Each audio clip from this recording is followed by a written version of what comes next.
Hey, I'd like to welcome you to another episode of Mission Matters. My name is Adam Torres, and if you'd like to apply to be a guest on the show, just head on over to missionmatters.com and click on Be Our Guest to apply.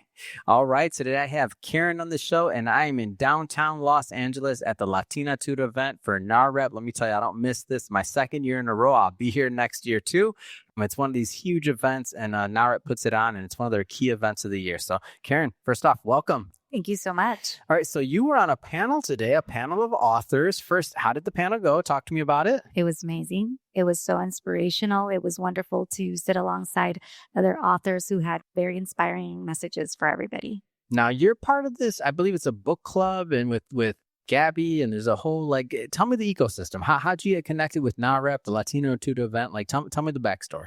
Now, I don't belong to their book club, but Gabby did reach out to us because one of my writing classmates was a poet who read a poem at this event last year. And then they wanted to reach out to female authors, and they reached out to myself and one of my other classmates. And so that's what brings us here. Now, how'd you get into writing? Where'd that start for you? Well, it started at a young age. My teachers would always tell me that I was a really great writer, and it followed me into college. And I always knew I wanted to tell my story. My book is a memoir. So it's my personal story. And during the pandemic, there was a wonderful woman who has she's a Latina, and she has a publishing company called Alegría Publishing. And she was going to have her second cohort. And this was at the peak of the pandemic. And since we were all in shutdown, I thought, now is the perfect opportunity for me to get into writing this book I've always said I was going to write. What was it like? We're getting into your first book, and obviously it was during the pandemic, so you're going to remember it was during that time. That's definitely set in stone. But the writing process, once you got into it, was it easy? Was it hard? Did it come to you naturally? Talk to me about the process. It was all the things. Wow. It was all the things. It was easy in that she created an environment for us to come in weekly and share our pages and allow ourselves to be very vulnerable. Yeah. And then we received constructive criticism that elevated our stories or whatever we were writing, because there was poets in there as well. And it was challenging. It challenged me to really dig within myself, especially because I was writing a memoir. And so I was uncovering a lot of things that I'd suppressed and brought back to the surface. So sometimes after I would read the pages, I would have to really nurture myself back to health because it was so overwhelming, but it was almost like a release. So it was really powerful to be able to share my story in that very loving space before it got brought out into the world. Wow. What was it like to after it was out in the world and now everybody knows your story? Obviously, if there was some healing there as you're describing, then there's some things that maybe at first weren't going to be that comfortable to share. What was that like when it was out in the world to finally it's there? Yeah, it leaves you feeling very vulnerable, obviously, but we were prepared because we talked about that in our classes, which was, there will be the critics, there will be the ones who support you. So be prepared, have some thick skin. That was really important for us to learn to do, because once your story is out there, people feel like they can pull you apart. The thing is, though, you're public property then. Yes. You are. But here's the thing. Nobody pulls me apart more than myself. So telling my story, no one can hold anything over me because my secrets are all out. Yeah. I'm literally an open book. Wow. And so did that feel was it also kind of like a release at the other end of that? Or was it or I don't want to put that word out there, but what was it like? Were you light? Release is a really good word. It's very telling of what happens when we just put it all out almost there. Like talk therapy, but it's not talk therapy. It's a book. It's now everybody got it. That's exactly it. It's I got to write it, but it was talk therapy because during the classes we got to share. We all cried together. We all supported each other through it. And then the book is out there.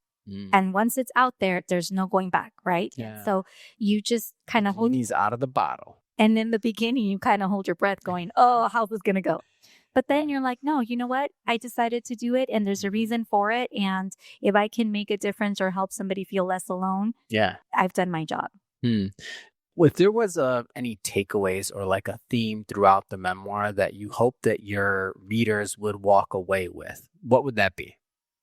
The importance of loving and choosing yourself first and above all else, meaning other humans, right? Yeah. So if you have a higher power, obviously that takes precedence, right? But when it comes to yourself choosing you over your family members, your work, all the things. That's really important because you have to be the ripple effect. You have to lead by example. And so you really can't say to others, love yourself, accept yourself, honor yourself if you're not first doing that for yourself. Yeah. And that was something that I learned through writing my book, how to honor my voice and hold space for her, that person that needed to be heard and be seen. Yeah. And so what I want my readers to take away is that they can do that for themselves. If, we go in search of it outside of ourselves so often, we look for external sources to really see us and hear us when we can do that for ourselves. Amazing. So what's next? I mean, what's next for you? What's next for the book promo? Like, talk to me about what's next. Books don't end there. Yes. Well, I do think I want to have it translated into Spanish because it talks about my mother's immigration story. And so I think that there are a lot of communities out there that could really connect with the story if it's written in Spanish in their language. I know a lot of Spanish speakers who have picked up my book, but I know that if it's in Spanish, it's just going to hit a little different. So for my book itself, that's my next goal. And then ultimately, I want to write something fun, probably something fiction. I knew it. I was curious. That's why I was like, I know there's another book coming out because some people, they just catch that book bug. They get one out there that's good. And then I'm like, no, you're doing another or something. I don't know what it is, but I feel like you're going to be doing some more writing. Yeah. Writing is one of those things where it allows you to use your creative juices and once you get them flowing, but I want to make sure my book is good. So I'm sitting with different ideas. So I have lots of notebooks all over the place with different ideas of what I want to do, but it's going to be fun. Amazing. Thank you. Well, first off, thank you for coming on the show. And the last thing I want you to do is look into the camera. How do people pick up a copy of your book? How do they follow you on social media, connect, websites, anything like that? Well, firstly, thank you for having me. And you can connect with me on Instagram at Karen Moreno Scott. Same with Facebook. Or you can email me if you are interested in getting a copy of my book, coach@KarenMorenoScott.com. Fantastic. For everybody watching, just so you know, we'll definitely put some links in the show notes so you can just click on the links and head right on over. And speaking of the audience, if this is your first time with Mission Matters and you haven't done it yet, hit that subscribe or follow button. This is a daily show. Each and every day, we're bringing you new content, new ideas, and hopefully new inspiration to help you along the way in your journey as well. So again, hit that subscribe or follow button. And Karen, thanks so much again for coming on the show. Thank you so much.